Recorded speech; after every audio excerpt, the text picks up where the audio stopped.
Hi, I'm Tony Gray. So you're a CISO and it's time to write a strategy. Maybe you've just stepped into the role. Maybe the board's asking for one. Or maybe your team needs clarity on where things are headed. Here's the first thing to keep in mind. Strategy isn't just a plan. It's not a list of projects. It's not a roadmap. It's not a maturity model with milestones. The original meaning of strategy, back in military terms, was about figuring out how to apply your strength to an adversary's weakness. That's it. So when we write an infosec strategy, we're not just documenting what we're doing. We're articulating deliberate choices about where we put our weight based on what matters most to the business and where the biggest risks lie. The second thing to keep in mind is that part of being an effective CISO is leveraging the same traits as a good product manager. Sure, you'll start by making a strategy, but you'll need to keep repeating it until everyone gets it and then repeat it some more. That brings us to the common mistakes. Listing everything. It's tempting to include every initiative, every technology, every control area. But when everything's strategic, nothing is. Strategy is about focus. What will you emphasize? What will you delay?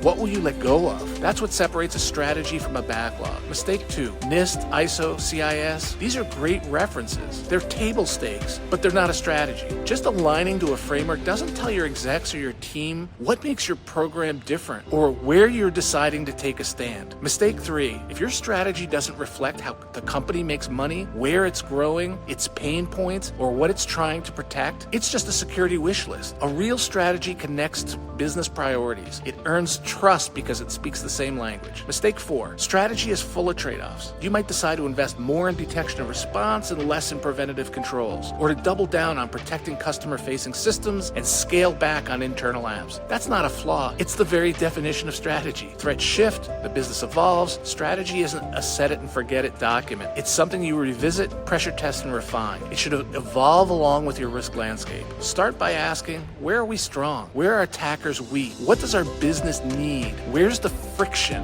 What does the business care most about? And how can cybersecurity lean into those intersections? A great infosec strategy doesn't try to do everything. Picks the spots where your team can tip the balance, where smart investment turns risk into resilience, and where security becomes a business advantage. Good hunting.